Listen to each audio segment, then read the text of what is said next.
पत्नी का रिश्ता समझाती यह कहानी हर पति को पढ़नी चाहिए। बस अभी 1 महीने पहले की ही तो बात है।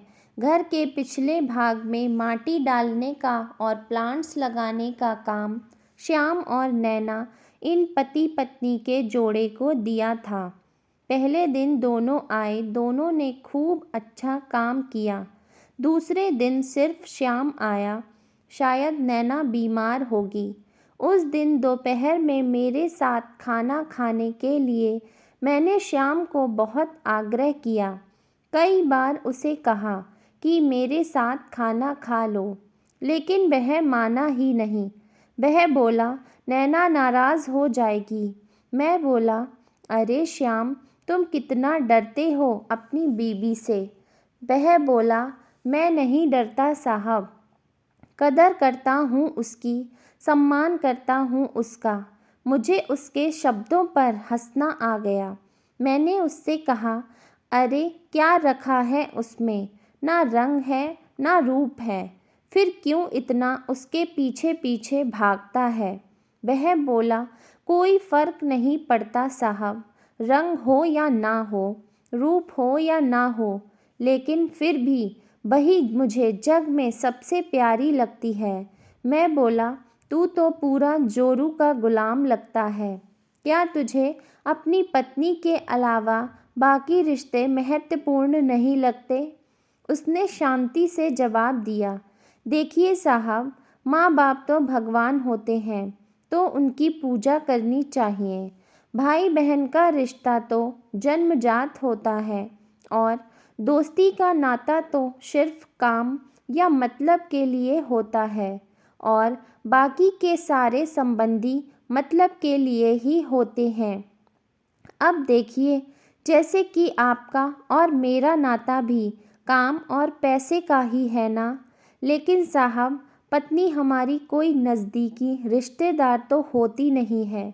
फिर भी वह अपने सारे संबंधों को छोड़कर हमेशा के लिए हमारी हो जाती है और हमारे हर सुख दुख में, हर रात में, हर ऋतु में हमारा साथ देती है।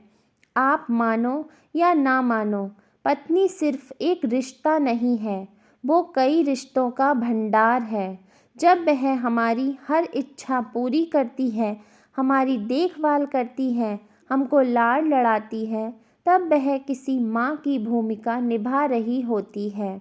जब वह हमें अपने वर्तमान परिस्थिति की समझ देती है और जब हम अपनी कमाई उसके हाथों में लाकर देते हैं, तब हमें विश्वास होता है कि वह उसका सही इस्तेमाल करेगी और हमारे साथ कुछ बुरा नहीं होने देगी। तब वह बाप की भूमिका निभा रही होती है।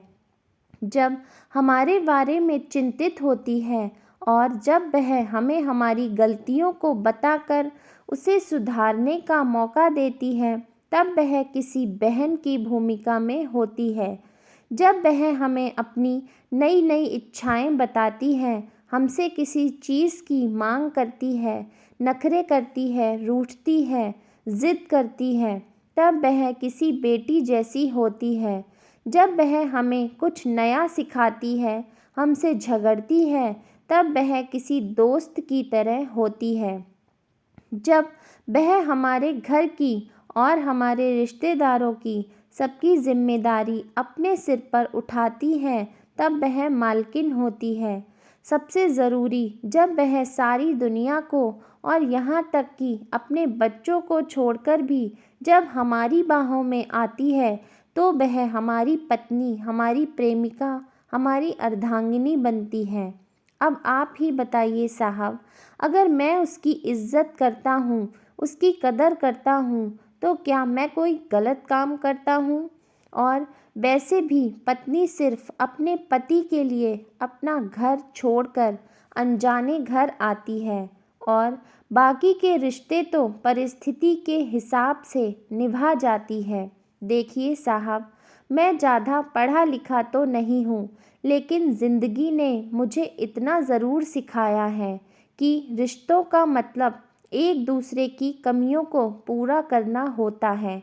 नहीं तो अगर आप बिना कमियों वाले इंसान को ढूंढने बैठोगे तो ज़िंदगी भर अकेले रह जाओगे। साहब, बीबी अगर धरती बनकर इतना बोझ उठा सकती है, अपनी तपस्या की अग्नि में तप सकती है, तो पति को भी शांत और उतना ही बड़ा विशाल आसमान की तरह बनना पड़ेगा, जो उसे समय समय पर प्यार की बारिश से भिगोता रहे। ठीक है साहब, बहुत देर हो गई है, मैं जाता हूँ, कहकर श्याम वहाँ से जाने लगा और मैं उसको पीछे से जाते हुए देखता रहा। आज इस छोटे से मजदूरी करने वाले आम इंसान में मुझे बहुत बड़ा उपदेश देने वाला गुरु नज़र आ रहा था। उसकी वो बात कि पत्नी कैसी भी हो उसको मान देना, उसकी इज्जत करना, देखभाल करना हर विवाहित पुरुष का प्रथम कर्तव्य है, और ये गुरु ज्ञान मुझे जीवन भर याद रहा।